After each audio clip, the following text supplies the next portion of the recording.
وہ شان خلق دو عالم، درود ان پر سلام ان پر میرے مولا، یہ موقع دے کہ ختم الانبیاء دیکھوں۔ بات میں کر رہا تھا، دعوت میں نہ پیسوں کی لالچ ہونی چاہیے، نہ عزت مطلوب ہو، نہ اپنے آپ کو اونچا دکھانا مطلوب ہو۔ دعوت جھک کے دی جاتی ہے۔ دیکھو تبلیغی جماعت اتنی کامیاب کیوں ہے، اتنی کامیاب، حالانکہ ایک پیسہ بھی نہیں ملتا، کھانا چائے نسوار پان گٹکا سب اپنے خرچے پہ۔ جب آپ ایک سال جنگلوں میں پیدل لگا کے آؤ گے تو کوئی ایئرپورٹ پہ پھول لے کے کھڑا ہوا نہیں ہوتا ہے بھائی، نہ دفتر میں کوئی انکریمنٹ لگ جاتا ہے، نہ گورنمنٹ کی طرف سے کہ ماشاء اللہ، چونکہ ان کے کوئی سرٹیفکیٹ بھی نہیں ملتا۔ آپ بتاؤ میں سال لگا کر آئے ہوں، وہ غلط کیا ثبوت ہے؟ کہ ثبوت تو کچھ بھی نہیں ہے۔ مدنی مسجد فون بھی کرو گے شاید وہ بھی کہہ لیں ہم تو جانتے ہیں نہیں اس بندے کو، ہے کون؟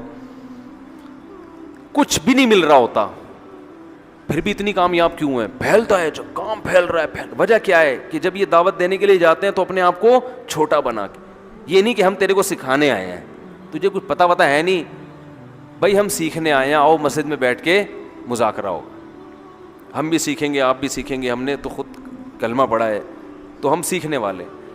تو یہ جو سیکھتے اور بھائی اور عزت اور کوئی یار کیا کیا باتیں آتی ہیں دماغ میں، کھوپڑی میں۔ ابھی میں ایک واقعہ سنایا نا، جس نے مجھے سنایا تو بس میں آنکھوں سے ضبط نہیں کر پا رہا تھا۔ حضرت مولانا طارق جمیل صاحب کا واقعہ ہے۔ ایک شخص آیا مجھ سے ملنے کے لیے، خواجہ سرا ہے، میں تو پہلی دفعہ زندگی میں کوئی خواجہ سرا مجھ سے ملا، میں سمجھا کہ پراپر آدمی ہے، اتنی بڑی اس کی داڑھی اور رنگ ماشاءاللہ بڑی مردانہ وجہ، لیکن جب بات چیت کا انداز ہوتا ہے تھوڑا سا وہ ایٹیٹیوڈ سے اندازہ ہو گیا کہ یہ مکمل مرد نہیں ہے، تو اس نے مجھے خود بتا دیا میں خواجہ سرا ہوں۔ میں نے کہا بھائی ہم سے ملنے کے لیے کیسے آئے آپ، اتنی بڑی داڑھی آپ کی؟ اس نے اپنا جو واقعہ سنایا نا، میں 3 دفعہ وہ واقعہ سناتے ہوئے رویا ہوں، اور جب وہ سنا رہا تھا اس وقت میرے آنکھوں سے آنسو نکل رہے تھے۔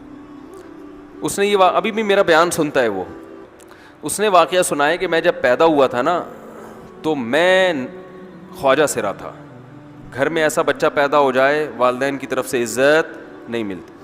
جب 10-12 سال کا ہوا تو نہ بھائی مجھے عزت دے رہا ہے اور نہ میرا والد مجھے عزت دے رہا ہے۔ میں بھائی کے ساتھ کہتا ہوں مجھے باہر لے کے جاؤ تو وہ کہتے ہیں لوگ میرا مذاق اڑائیں گے تمہیں دیکھ کے، ظاہر ہے اس کی حرکتیں تھوڑی زنانہ لڑکیوں والی حرکتیں ہوتی ہیں، اور والد بھی کہیں محفلوں میں نہیں لے کے جا رہے، ایک مذاق اڑایا جاتا ہے۔ کہنے ایک دفعہ میں کہیں گزر رہا تھا تو یہ جو ہوتے ہیں نا خواجہ سراؤں کی پوری ایک جماعت تھی، انہوں نے مجھے پہچان لیا، دیکھا اتنا اچھا، اس وقت نہ اس کی داڑھی اور یعنی اس میں خواتین والی ہی علامتیں تھیں زیادہ، تو انہوں نے مجھے کہہ رہے ہیں اتنی عزت دی، کھانا کھلایا اور اپنے گرو کے پاس لے کر گئے، اور گرو نے کہا کہ تم ہمارے ایجنٹ بن جاؤ، ہم تمہیں پھر اب ڈانس ماس کروائیں گے، آدھے تمہارے آدھے ہمارے، جو بھی اس کا سیٹ۔ کہہ رہے مجھے پہلی دفعہ کہیں عزت ملی تو، لیکن میرے ابا کو پتہ چل گیا تو ابا نے لا کے طبیعت سے کوٹ دیا، ٹھیک ہے نا، کہ دوبارہ ان میں نہیں بیٹھنا۔ ٹھیک ہے ہم نے توبہ کر لی بھائی، یہ برے لوگ ہیں، ڈانس ماس اچھی چیز نہیں ہے، ٹھیک ہے۔ تو اب کیا ہوا، کہتے ہیں کہ پھر جو ہے نا کچھ دنوں میں کہیں کسی سے جھگڑا میرا ہوا کسی بات پہ، تو اس نے انتقام لینے کے لیے شکایت لگا دی ابا کو کہ یہ دوبارہ ان کے پاس گیا، حالانکہ وہ جھوٹی شکایت تھی۔ اب ابا کو لگا کہ یہ صحیح کہہ رہا ہے جس نے شکایت لگائی ہے، کیونکہ شبہ تو تھا نا ابا کو دوبارہ جائے گا۔ ابا نے پھر مارا، تو کہہ رہے ہیں میں بول رہا ہوں کہ میں نے یہ کام نہیں کیا، میں نہیں جا رہا ان کے پاس، میں نہ ناچ گانا سیکھ رہا ہوں، کچھ بھی نہیں، لیکن ابا نے اس کی باتوں میں آ کے انکوائری نہیں کی ہوگی پوری، وہ سمجھے ہوں گے کہ بھئی ایسا ہی ہے، تو ابا نے پھر کٹائی لگائی، تو اس کے دل میں منفی جذبات پیدا ہو گئے اور یہ گھر سے بھاگ گیا کہ بھئی مجھے ویسے تو عزت نہ یہاں مل رہی ہے اور میں اب ذلت برداشت بھی کر رہا ہوں تو بھی، کہہ رہے میں وہاں چلا گیا۔ تو جب میں وہاں گیا ہوں نا خواجہ سراؤں کے ہاں، تو وہی گرو اور ڈانس، اور پھر اس نے مشہور کچھ ایکٹروں کے نام بتائے جن کے ساتھ ہم ڈانس کرتے تھے، اور پیسے آنا شروع ہو گئے، آدھے گرو کی جیب میں آدھے ہماری، اور ہٹو بچوں لیکن ظاہر ہے یہ کوئی عزت دار راستہ تو نہیں ہے نا۔ کہہ رہے ہیں کہیں سے تبلیغی جماعت میں حضرت مولانا طارق جمیل صاحب آ گئے، انہوں نے اجازت مانگی، ہمارے گرو کو پیغام بھیجا بھائی مجھے ایک دفعہ یہاں آ کے دعوت دینے دو، اس نے اجازت دے دی، آ جاؤ بھائی۔ بیان کیا، ان کو سمجھایا بھائی یہ زندگی نہیں ہے، اللہ کی سہ روزے کے لیے بہرحال ترغیب دی۔ کہہ رہے ہیں میں تیار ہو گیا، باقی لوگ تیار نہیں ہوئے، میں تیار ہو گیا. کہہ رہے میں نے گرو سے اجازت لی, اس نے کہا جاؤ لگا لو سہ روزہ. تو کہتا ہے کہ جب میں حضرت کے گھر پہ گیا ہوں نا, تو حضرت پہلے سے دروازہ کھول کے ایسے انہوں نے دونوں بازو پھیلائے ہوئے تھے استقبال کے لیے, پہلے سے کھڑے ہوئے تھے علماء کے ساتھ. کہتے اتنے مشہور آدمی, اتنی بڑی سیلیبریٹی, اور اتنے بڑے بڑے علماء, ان کی پگڑیاں, ان کے اتنا خوبصورت لباس, جو خود عزت دار لوگ ہیں. کہہ رہے ایسے جو ہے نا میرے استقبال کے لیے دونوں بازو پھیلا کر کھڑے ہوئے, اور ایسے مجھے بیٹا بنا کے نہ اپنے سینے سے لگایا کہ تو میرا بیٹا ہے. کہہ رہے خدا کی قسم مجھے زندگی میں پہلی مرتبہ کسی سے پہلی مرتبہ ایسی عزت ملی مجھے کسی سے, اور اس عزت دینے میں مولانا کا کوئی مفاد, بولو بھائی, کچھ بھی, بلکہ ذلت ہوگی نا. لوگ کہتے ہیں خواجہ سرا کو بیٹا بنایا ہوا ہے, اور اس وقت تو اس میں بیچارے میں کچھ زنانہ سی علامتیں بھی تھیں. تو خواجہ سرا کو کیا دے رہے ہیں, عزت دے رہے ہیں. کیا کسی تاجر پہ محنت کرو تو تھوڑا چندہ دے دے گا مدرسے کو, ایسا ہی ہے نا. اور کسی افسر پہ محنت کرو تو تعلقات کیا ہو جائیں گے, جب وہ دین پر آئے گا تو اس سے کیا فائدہ. اس کو تو باپ ایسے ان لوگوں کو ریجیکٹ کر دیتے ہیں, بھائی اپنانے سے. کہہ رہے مجھے یہ اپنا رہے ہیں, ایسے سینے سے لگایا انہوں نے, اور مجھے سہ روزے کی جماعت میں اپنے ساتھ لے کر گئے, کھلاتے تھے, بڑا خیال رکھوایا میرا. کہہ رہے اس کے بعد پھر میں نے گرو سے اجازت لی. وہ گرو چھوڑتے تھوڑی, ان کو پیسے ویسے دیے, جان چھڑائی نا, وہ بھی غلامی کی طرح نکلنا پڑتا ہے. پیسے دیے پتہ نہیں کتنے لاکھ یا کتنے ہزار روپے, وہاں سے پھر نکل کے 4 مہینے اس میں بھی خیال کیا. تو پھر تبلیغ کے بزرگوں سے ملا, پھر انہوں نے پورا مجھے بتایا کہ بھائی تم یہ علاج کرو تاکہ تمہارے اندر یہ زنانہ علامتیں ختم ہو. تو وہ علاج کر رہا تھا ماشاء اللہ, انجیکشن لگے, انجیکشن میں ڈاکٹروں کی بھی مدد کروائی. یہ ایسی NGO ہے میرے بھائی جس کو کوئی بھی NGO نہیں کہتا, نہ ان کے کوئی اشتہار آ رہے ہیں. کتنے لاکھوں لوگوں کو اس طرح سے یہ لے کر بھی آئے اور ان کے مسائل بھی حل کیے, مگر نہ کوئی ویڈیو بن رہی ہے, نہ کوئی اشتہار آ رہا ہے. یہ تو اس نے خود مجھے بتا دیا نا, اور اس نے کہا ایسے سینکڑوں لوگوں کے ساتھ ہوا ہے. تو اس کی ماشاء اللہ اب داڑھی نکل گئی. اس نے کہا آہستہ آہستہ میں اللہ سے امید ہے کہ مکمل مرد بن جاؤں گا میں. تو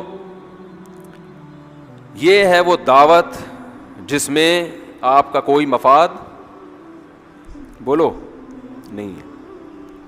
تو دعوت کے کام میں جب تک اس درجے کا اخلاص نہیں ہوگا, اس وقت تک آپ کی دعوت میں جان پیدا نہیں ہوگی. اور یہ ہمارے نبی کی دعوت تھی کہ عبداللہ بن ام مکتوم سے آپ نے تھوڑا سا منہ پھیرا اور اللہ نے کیسے آپ کو تنبیہ کی ہے, اور آپ نے ساری زندگی پھر کیسے عبداللہ بن ام مکتوم نابینا صحابی, غریب صحابی کا اکرام کیا آپ صلی اللہ علیہ وسلم نے.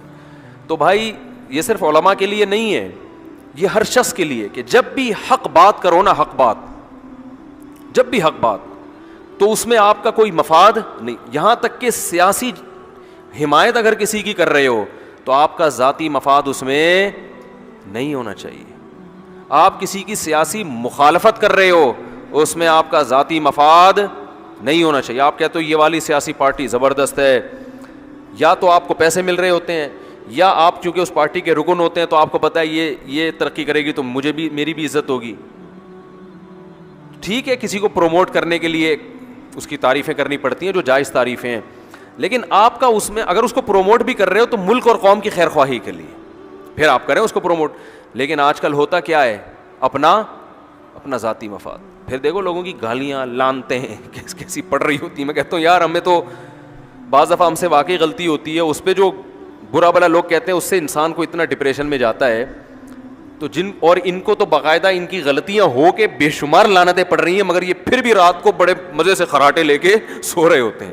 حیرت ہو رہی ہوتی ہے مجھے, تو میں دیکھ کے حیران ہوتا ہوں کہ ان کو لوگ کہہ رہے ہوتے ہیں. آج کوئی آیا تھا ملنے, میں اس کو سمجھا رہا تھا, وہ ماشاء اللہ پڑھے لکھے ہیں, کیا نام ہے ان کا یار, وہ ایک مشہور یوٹیوبرز بھی ہیں نا آج, حماد صافی بچہ نہیں ہے ماشاء اللہ, بڑا زبردست ہے. ان سے جو ہے نا وہ ہماری گپ شپ ہوئی تو ریکارڈنگ بھی ہوئی, وہ انشاءاللہ ہم ڈال دیں گے. تو تو وہ بڑے ماشاءاللہ بہت اللہ نے اس کو نالج دی ہے. تو مجھے انہوں نے کہا ہوا تھا کوئی بات آپ کریں, تو میں نے اس سے بس ایک بات کی. تو میں نے کہا دیکھو یعنی آپ ماشاءاللہ ترقی کر رہے ہو تو اپنے ویژن پہ سمجھوتا نہیں کرنا, کیونکہ ایک دفعہ سمجھوتا کر لیا نا, لالچ میں آ گئے. لالچ ایسی چیز ہے کہ آپ اسٹیل مل بھی کھا جاؤ گے تو آپ کا پیٹ نہیں بھرے گا. میں نے ان کو بتایا کہ دیکھو اسٹیل کا ایک چمچ کوئی کھا سکتا ہے, آپ کو بھی یہ بتا رہا ہوں, کوئی شخص ہے جو اسٹیل کا ایک چمچ بھی کھا لے. اگر آپ اسٹیل کا ایک چمچ بھی کھا لینا آپ کو الٹیاں ہوں گی, پیٹ خراب, آپ دوبارہ دوسرا چمچ کھانے کی کوشش نہیں کرو گے. مگر ہمارے بعض سیاسی لیڈر ایسے ہیں جو اسٹیل کا ایک چمچ نہیں, اسٹیل کی پوری مل کھا گئے. پھر بھی رات کو ہم تو ایک چمچ کھا لیں تو رات کو نیند کم از کم اس دن نہیں آئے گی. پوری مل جس سے پتہ نہیں کروڑوں چمچ بنتے ہیں, کروڑوں سریے بنتے ہیں, کیا کیا بنتا ہے اسٹیل کے, پوری مل کھائے, ایک دفعہ نہیں کھائی, کئی بار کھا کے بیڑا ہی غرق کر دیا اس کا, مگر ابھی بھی ان کا پیٹ نہیں بھرا. یہ ہے اٹ از کالڈ لالچ اور طمع. جو آدمی اپنے ویژن پہ سمجھوتا کر لینا پیسوں کے لیے, خدا کی قسم پیسے کے پیچھے بھاگتا رہے گا, پیسہ اس کو تھکا دے گا, جائے گا پیٹ میں, پیٹ نہیں بھرے گا اس کا. اس بیماری کی طرح ہو جائے گا جس میں کھاتے رہو مگر پیٹ نہیں بھرتا. اور جس نے قناعت کر لی نا اس کو اسٹیل مل کا ایک چمچ بھی ہضم نہیں ہوگا. وہ کہے گا بھائی یہ میرے کھانے کی چیز نہیں ہے, وہ جائز چیزیں کھائے گا. تو اس لیے اس قرآن کی آیت سے ہمیں جو سبق ملتا ہے کہ دعوت کے کام میں نہ مالی لالچ اور نہ شہرت کا بھوکا ہو انسان. تو یہ صرف علماء کے لیے نہیں ہے, صرف نبی کے لیے نہیں ہے, نبی کے واسطے سے ہم کو بتایا جا رہا ہے.